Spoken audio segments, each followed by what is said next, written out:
Apa jadinya kalau lagu yang kamu nyanyikan untuk menyatukan bangsa, malah membuatmu ditembak di rumahmu sendiri? Bayangkan, malam di Kingston, Jamaika, tanggal 3 Desember tahun 1976. Udara lembab, aroma rum Jamaika bercampur asap ganja, dan jauh di luar, kota bergemuruh oleh suara-suara yang tak tidur. Di dalam sebuah rumah di Hope Road, seorang pria duduk di sofa dengan gitar di pangkuannya, tangannya yang kurus tapi kokoh memetik senar, menghasilkan alunan lembut yang tak cocok dengan keganasan di luar tembok. Pria itu Bob Marley, ikon reggae yang sudah mulai dikenal dunia. Tapi bagi rakyat Jamaika, dia adalah simbol, sesuatu yang lebih besar dari sekadar musik. Di luar, bayangan bergerak, tak ada ketukan pintu, tak ada salam, hanya suara engsel pintu terbanting.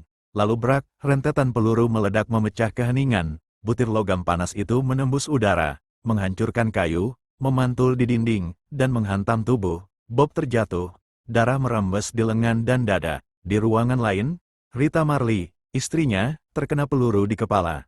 Seorang manajer band, Don Taylor, juga ambruk bersimbah darah. Di luar, suara mesin mobil mulai meraung. Para penyerang menghilang begitu saja. Hening, lalu suara napas tersengal. Bob mengangkat kepalanya. "Me alright," katanya lirih. Tapi dia tahu, hidupnya baru saja berubah.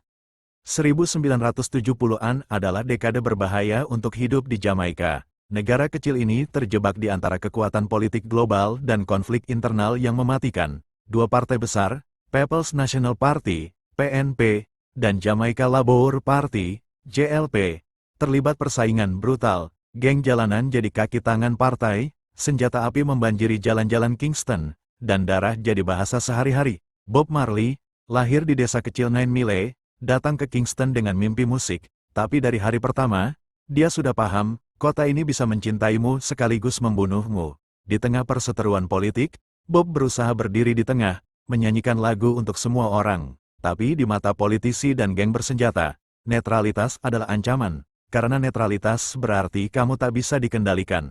Ketika pemerintah PNP meminta Bob tampil di konser Smile Jamaika, dia setuju. Alasannya sederhana, dia ingin musiknya meredakan ketegangan. Tapi bagi sebagian orang, konser ini adalah sinyal politik, dan sinyal bisa berarti hidup atau mati.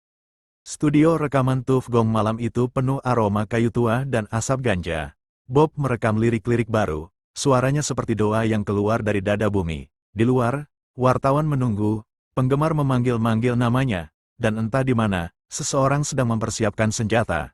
Teman-teman dekatnya khawatir. Mereka sudah dengar bisik-bisik bahwa ada pihak yang tak mau konser ini terjadi. Tapi Bob hanya mengangkat bahu. "If me music can help me people, what it for?" Kita sering berpikir keberanian itu tenang. Pada Bob, keberanian itu kadang terlihat seperti keras kepala. Dia tidak memasang penjagaan ketat. Dia tak kabur dari Jamaika. Dia percaya, lagu bisa menaklukkan peluru.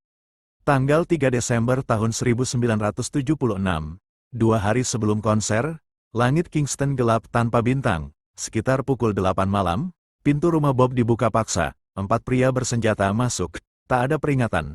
Hujan peluru menghantam ruangan. Rita Marley baru saja keluar dari mobil Volkswagen Beetle ketika peluru menghantam kepalanya. Keajaiban, peluru itu hanya meleset tipis dari otak, terhenti di rambut gimbalnya yang tebal. Di ruang tamu, Bob berusaha melindungi teman-temannya, tapi peluru menembus lengan kirinya dan bersarang di dada.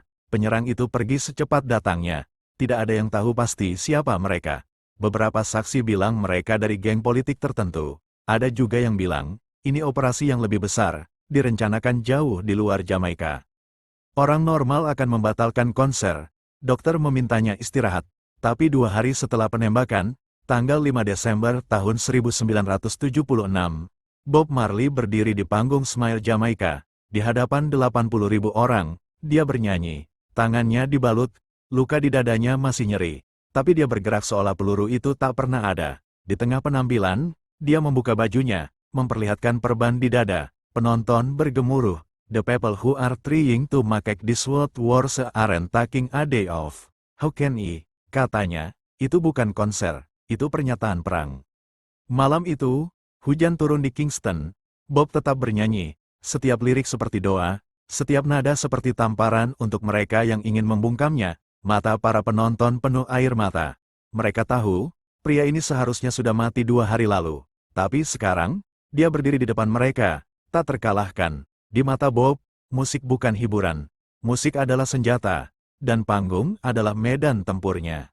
Bertahun-tahun kemudian, dokumen Chia yang dideklasifikasi memicu kontroversi.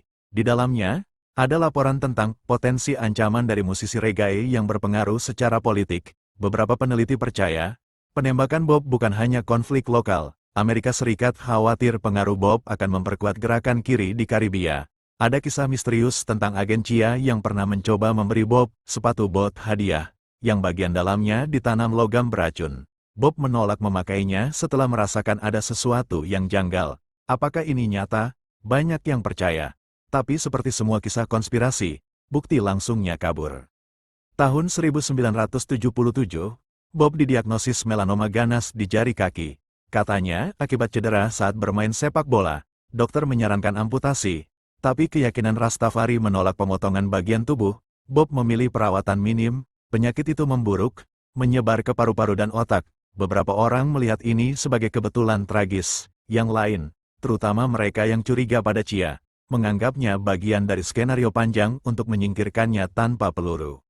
Tanggal 11 Mei tahun 1981, Bob Marley meninggal di Miami pada usia 36 tahun. Dunia berduka. Pemakamannya di Jamaika dihadiri ribuan orang. Dia dimakamkan dengan gitar, bola sepak, dan tunas ganja, simbol hidupnya. Kata terakhirnya pada anaknya, Ziggy, money can buy life. Peluru gagal, kanker menang, tapi ide-idenya tak pernah mati.